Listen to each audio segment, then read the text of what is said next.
começando mais um programa Mariana com você. E hoje eu tenho a honra e o prazer de receber o Dr. Irangalo. A gente conversava até que antes de começar o programa, além da honra que eu tenho de receber o senhor, de tantas funções. Hoje nosso diretor financeiro do Conselho Federal de Medicina, ginecologista, obstetra, já nos representou por algum tempo e um bom tempo na frente do Conselho Regional de Medicina e realmente de uma família com muita história e que ajudou no crescimento do nosso estado de Rondônia. Seja muito bem-vindo ao nosso programa, doutor. Mariana, muito obrigado pelo convite. Primeiro, é uma honra estar ao seu lado, porque eu acompanhei você desde a vida intrauterina, quando a Maria Silvia estava fazendo seu pré-natal.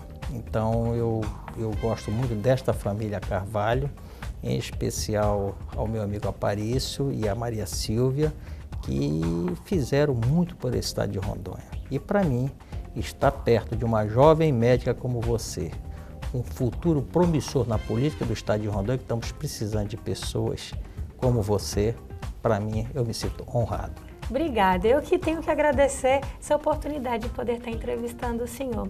E antes eu queria que a gente começasse falando um pouco sobre a sua vida, sobre sua família. O senhor que é de uma família que construiu e ajudou a construir o nosso estado de Rondônia, com história e que acreditou principalmente aqui no nosso estado, que imagine há anos atrás quem poderia sonhar para saber que poderia ser um estado tão promissor como é hoje. Onde que o senhor veio? Eu queria que o senhor contasse. Bom, Mariana, eu nasci aqui no estado de Rondônia, né?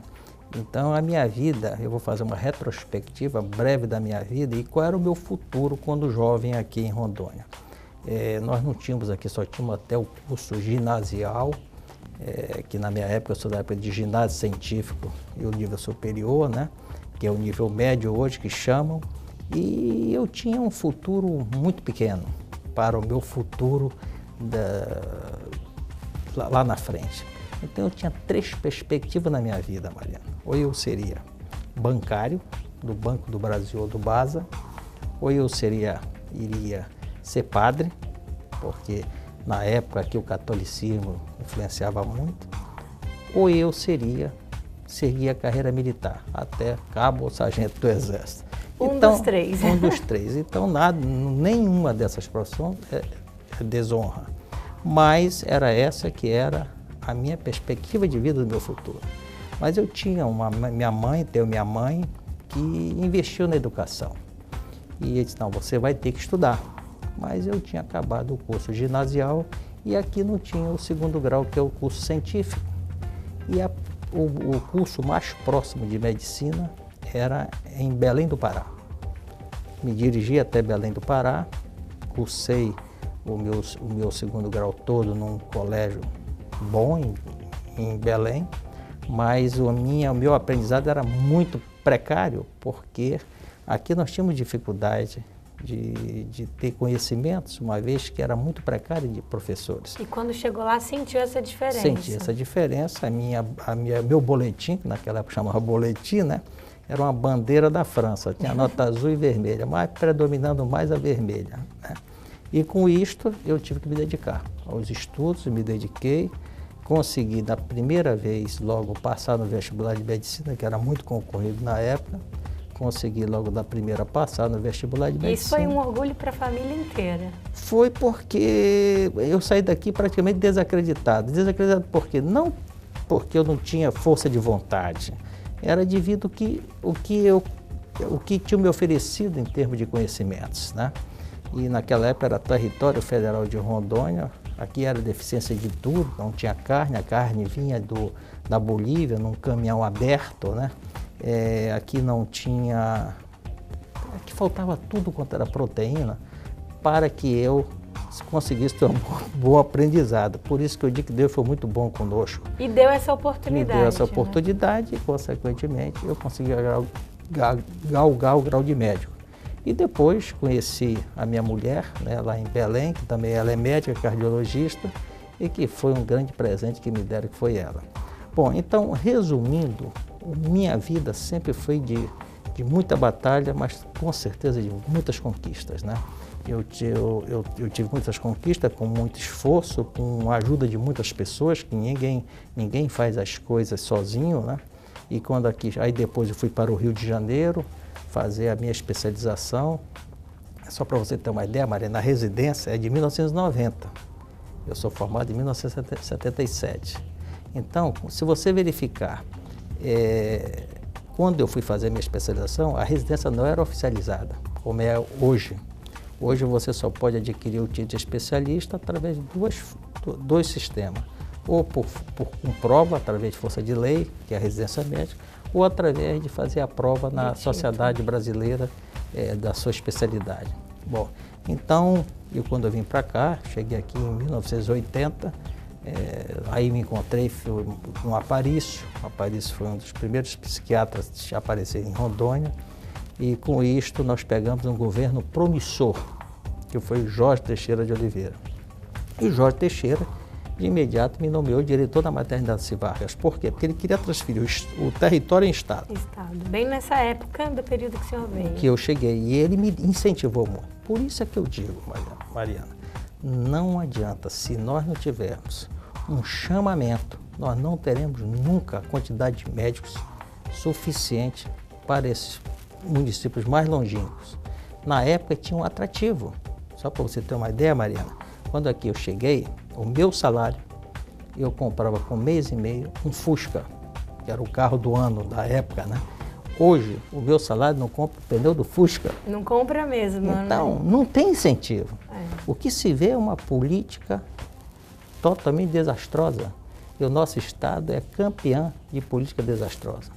Por isso que eu digo, aquelas pessoas que estão imbuídas de bons propósitos devem se candidatar sim. E você é uma delas. Obrigada. Você deve se candidatar, porque nós temos que mudar essa forma de dizer que todos os políticos são corruptos. Todos os políticos não são corruptos. Todas as áreas existem. Todas as áreas têm. Todo saco de batata tem batata podre. O que está faltando são pessoas imbuídas de bons propósitos, são pessoas que têm que saber que não pode subtrair dinheiro, principalmente da educação e da saúde. Quando você subtrai dinheiro da saúde, você subtrai vidas. E com isto, na época do Jorge Teixeira de Oliveira, ele deu esse chamamento e trouxe profissionais para cá de alto nível, advogados, economistas, sua mãe mesmo, quando já chegou. Né? Então, essa turma toda que veio para cá é que ajudou a transformar o território em estado de Rondônia. E eu tive essa oportunidade de acompanhar. Eu não me esqueço de uma passagem, quando eu estava no governo Jorge Teixeira.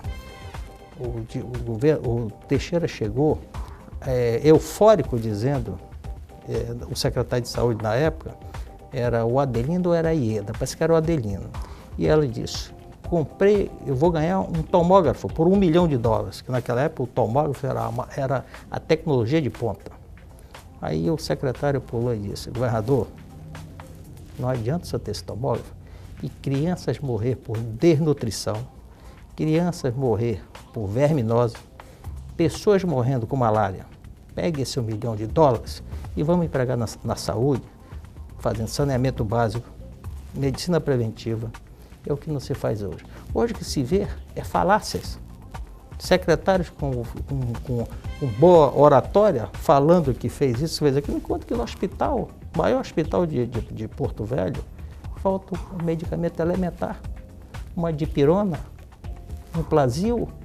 Então, um hospital desse, que foi considerado um dos maiores hospitais da Amazônia, nós não podemos aceitar isso. Sem condições. Então, não falta dinheiro, Mariana. Quando diz, nós temos que botar aporte na saúde, não falta dinheiro na saúde.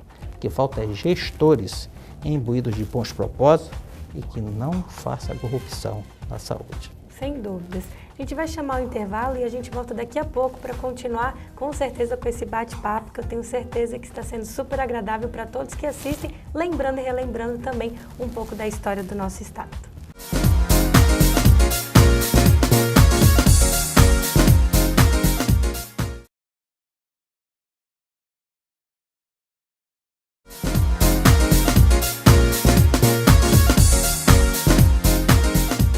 Estamos de volta no programa Mariana com você e hoje recebendo o Dr. Irã Galo. No primeiro bloco, falamos um pouco sobre sua vida, sua história, como voltou a Rondônia, sobre a história de sua família. E eu queria que a gente falasse um pouquinho também, doutor, o senhor que é casado, tem filhos, netos, é uma família muito especial que o senhor tem. Correto, Mariana. Uma dádiva de Deus me colocar no meu caminho a Hélida. E depois ver os frutos dessa árvore, que é o Irã, que eu chamo de Irãzinho, né? E a minha filha Daniela, né? O Irã, ele colou grau em Manaus, depois foi por livre e espontânea pressão, teve que servir a aeronáutica, né?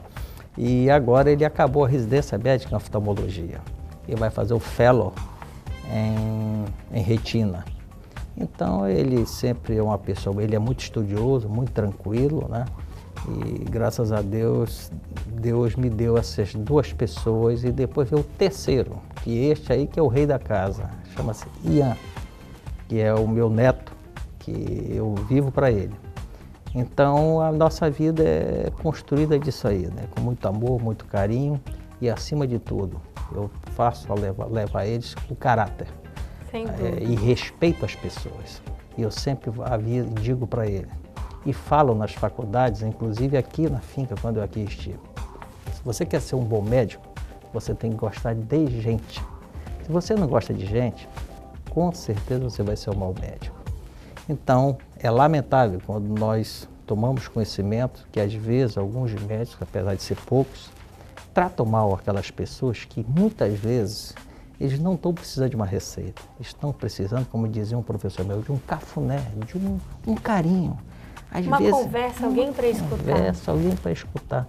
Hoje esses jovens não querem mais escutar, já querem emitir uma receita. Isto é ruim. Isto é ruim para a medicina brasileira, é ruim e acaba sendo ruim para todos nós médicos, Mariana, você sabe disso. Mas, graças a Deus, isso é minoria, mas que contamina. E esse 1% faz atingir os outros... Faz atingir uma grande camada. Sem dúvida. Então, isso é lamentável. Eu acho que as escolas têm que educar também. E os filhos, às vezes não é só a escola não, porque a escola não faz o aluno que faz a escola. Eu conheci o teu complexo aqui, o campus da universidade. A pessoa não aprende aqui se não quiser. Na época eu me lembro que era um estojo de lâmina para disputar por 10 alunos, um cadáver para disputar por 10 alunos. Aqui tem parece que 50 e poucos cadáveres, né? Então, e fora também o hospital de habilidades que a gente abriu com os bonecos. Agora com os bonecos, então a pessoa não aprende medicina se não quiser. E é uma coisa que parte às vezes muito mais da pessoa querer buscar o aprendizado do que esperar que leve-se até ele. Nós temos hoje, Mariana, mais de 200 faculdades de medicina, 205 faculdades de medicina no Brasil. E não sou contra a faculdade de medicina, eu sou contra aquela faculdade que não dá a menor condição de a pessoa ser um bom médico. Lógico, evidente, a finca não está nesse rol, não é porque eu estou na sua frente, mas aqui não se aprende se não quiser. E além de nós termos 200 e poucas faculdades, nós formamos em torno de 18.500 médicos ano. Então é uma quantia assim. Mas por que esses médicos, a maior concentração está na região sul e sudeste? Veja bem, Mariana, só quem vem para cá somos nós que somos daqui. Mas a pessoa vai sair do Rio de Janeiro, de São Paulo, de Santa Catarina, para vir para um estado pobre, um estado que não tem nada para oferecer para nós, né? É meio complicado. E ainda mais com umas condições que não dão de trabalho mínima para ele poder trabalhar. Falou a coisa certa. Às vezes não é só dinheiro não. Às vezes você pode até ganhar pouco, mas se você estiver no local de trabalho, com dignidade, aquele local de trabalho que lhe dá condições de trabalho, você se sente bem. É o que não tem hoje. As pessoas acham que se faz medicina somente na conversa. Não se faz medicina sem um bom aparato tecnológico, não se faz medicina sem um bom laboratório, não se faz medicina sem ter as mínimas condições necessárias. Você veja bem, sai governo e entra governo, esse é o João Paulo II. Aquilo é condição subhumana. Não muda. Aí pergunta agora mesmo nas eleições do Cremero, por que o Cremero não fechou o Conselho Regional de Medicina? Porque o Cremero não fechou o Hospital João Paulo II. Sabe por quê, Maria? Não tem para onde levar esses doentes. Seria uma irresponsabilidade do Conselho Regional de Medicina fechar o único hospital de urgência da capital. Agora, é bom que o Cremero está com o secretário de saúde lá dentro. E por que ele não fecha agora? estão com a faca e o queijo na mão para fazê-lo. Mas eu não aconselho fazer isso, que com certeza são pessoas, são jovens inteligentes e que com certeza tem que se construir sim um pronto-socorro com melhor capacidade de receber as pessoas e com melhor condições tecnológicas. Ali não tem condição de exercer a medicina em hipótese alguma. Com melhor qualidade. Com melhor qualidade. Aqueles profissionais, não digo só médicos, todos os profissionais da saúde, não se faz saúde sem todos os profissionais. Aqueles cidadãos devem ser condecorados. Para trabalharem e conseguirem atender em condições tão desumanas como desumano. atendem. É desumano para o médico, é desumano para o paciente, é desumano para todos. Aí fico mais entristecido quando aconteceu aquela operação no passado, onde foi preso o secretário, foi preso todo mundo, e foi encontrado no criado mudo do secretário R$177 mil. Aí a gente fica com o coração apertado, Mariana. Sabendo que precisa, às vezes, de tão pouco ali e tem muito por ali. Muito, entendeu? E que veio desse meio todo. Então, né? quando eu falo isso, eu não estou criticando o governo A ou B ou C, que nós temos que exercer a nossa cidadania. E nossa cidadania exercemos através do voto.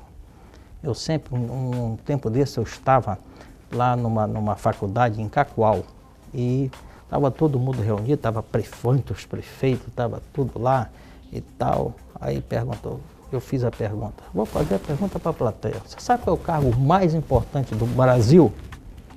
Aí todo mundo ficou calado. Vocês vão dizer que é presidente da República.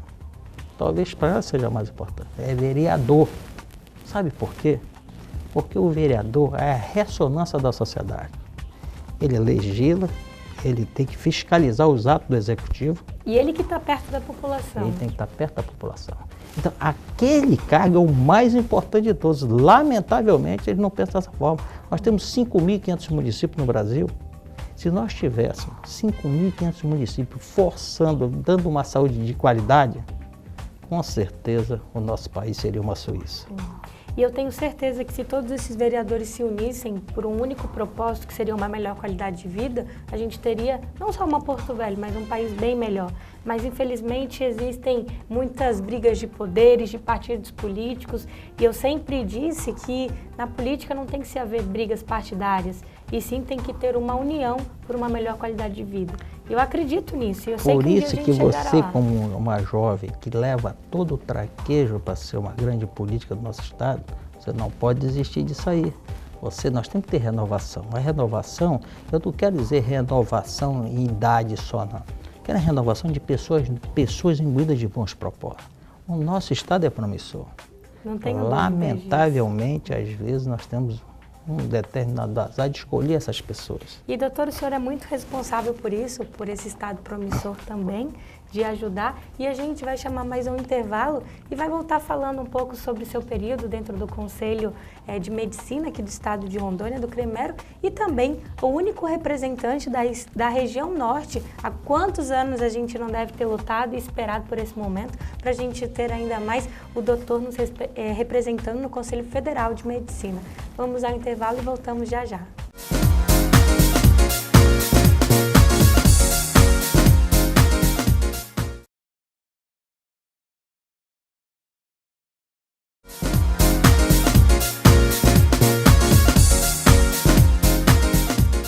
Estamos de volta no programa Mariana com você, recebendo o doutor Irangalo.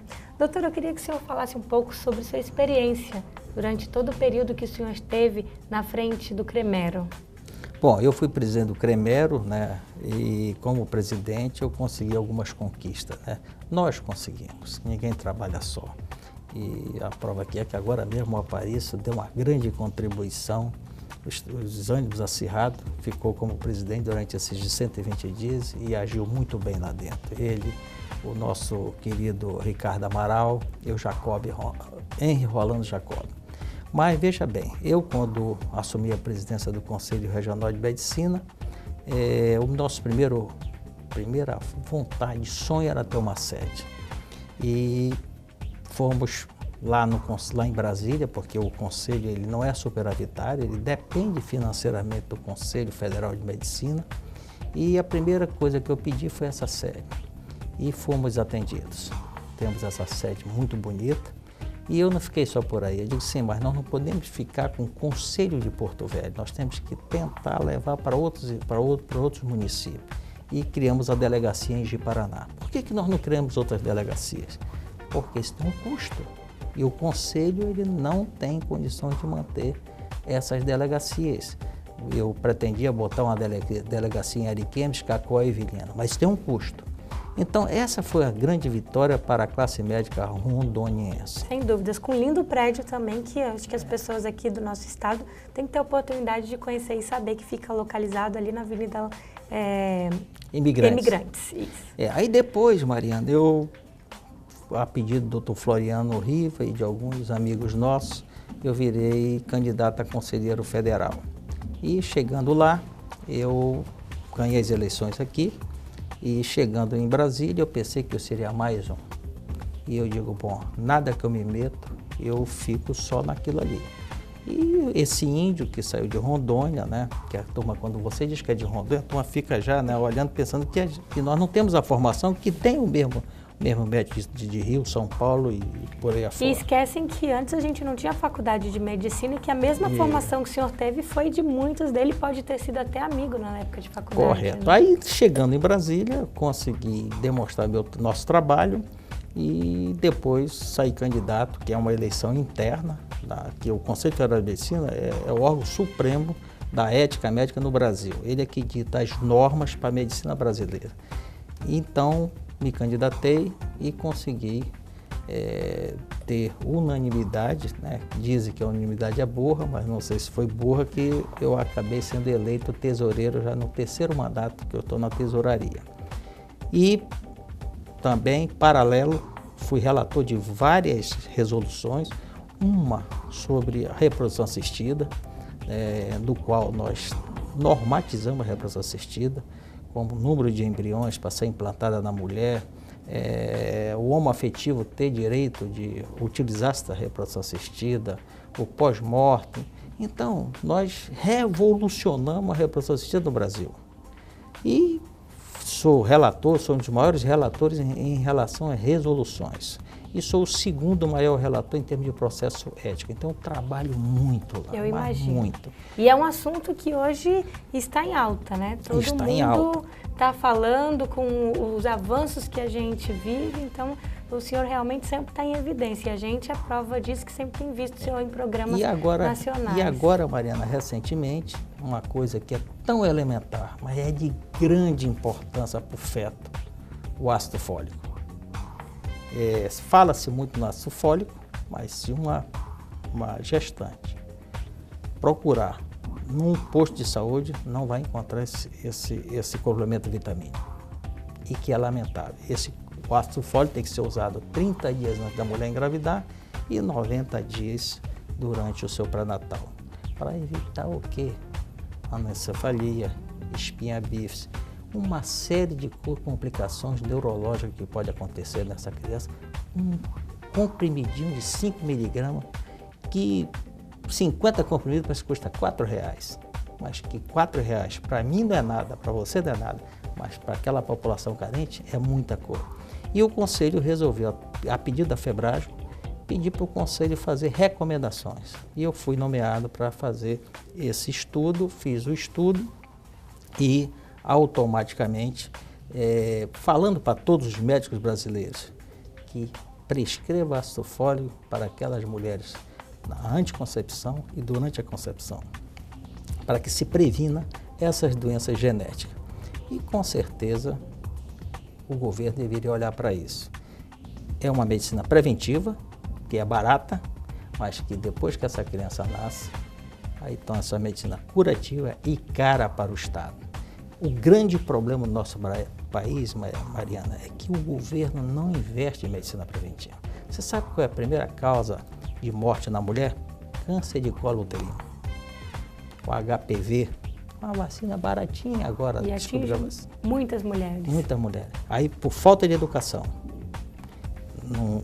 o governo não orienta para o uso do preservativo. Segundo causa de câncer na mulher, câncer de mama. Não adianta o governo dizer, olha, a mulher tem que ter 2 meses para entrar no tratamento. Isso aí não era nem preciso, é o óbvio que cada vez que a mulher passa, ou qualquer cidadão tem um câncer, cada vez que ele demora para ser dado o diagnóstico e o tratamento, está subtraindo um dia da vida dele, e às vezes até muito mais tempo. Então, o que é que nós achamos que tem que ser feito? É uma educação para a população. E você só educa o povo com esta forma de orientar. Só para você ter uma ideia, 70% de um estado nordestino, Salvador, a Bahia, são analfabetos funcionais. O que é analfabeto funcional? É aquele que lê, mas não sabe interpretar. Automaticamente, para alguns políticos espertos, isso é uma maravilha. Que quanto menos ele não souber e menos não interpretar, não vai entender as coisas que acontecem. É mais fácil. Nós tivemos uma campanha agora que sabe que eu escuto os programas eleitorais, para mim saber. E eu te escutava, para ver um por um. Tá? Quando eu vi um candidato médico dizer o seguinte, que ele iria levar a farmácia no lar, ele está fora da realidade dele. Porque como que você vai levar uma população que tem mais de 700 mil habitantes, levar o medicamento na casa? Já bota o táxi e que não vai conseguir. Então, uma proposta dessa é uma proposta que você já tem que descartar. Então, esse candidato eu já descartei de imediato, porque não é por ele ser médico, eu vou votar nele. Entendeu? Então, essas coisas que a pessoa, antes de ir para uma candidatura majoritária, ele tem que fazer um plano de governo. E vou dizer mais, sabe o que devia fazer as leis eleitorais? Você faça o seu plano de governo. Se você não atingir nos 2 primeiros anos 50% daquela proposta, você deveria perder o mandato. Não é? Porque você vai parar de fazer proposta mirabolante. Proposta que você não vai cumprir. Eu queria só aproveitar aqui, que já estamos chegando no finalzinho do nosso programa, para o senhor falar, em poucas palavras, como o senhor vê esse programa Mais Médicos do governo federal? Bom, eu vou falar com a maior tranquilidade. Né? Por que a população está abraçando? Porque quem não tem nada, qualquer migalha é bom. Mas olha, vou dizer para vocês, só quem pode saber da qualificação do profissional são os conselhos regionais de medicina. Nada contra a vinda de não profissional para o Brasil, desde que ele submeta as nossas leis. É lei. Ele tem que submeter a proficiência da língua portuguesa. Ele tem que submeter uma prova de conhecimento. Agora mesmo, foi há uns 15 dias atrás, 96% foram reprovados. Sabe quem elabora a prova, Mariana? O MEC, o governo, que está trazendo essas pessoas para cá com aquela situação de pós-graduação. O pós-graduado, ele tem que vir estudar, né? Ele não tem que estar atendendo a população. Ele tem que ter preceptores. Ele tem que ter condições de trabalho também. E não aceitar de qualquer forma como eles estão vindo. Isto, né? Para mim, Mariana, é uma medida eleitoreira, inócua e que está zombando da sociedade. Zombando. Lamentavelmente, a sociedade só vai se acordar quando verificar o prejuízo. Eu não quero que aconteça nada com ninguém, não, com meus irmãos. Eu não quero isso. Mas a forma de levar esses médicos, sem nós sabermos a origem dele, dizer que veio daquele país que todo mundo enaltece e não sei o quê, se fosse bom, ele não saiu de lá. E se lá reconhecesse, eles continuariam lá? Lá.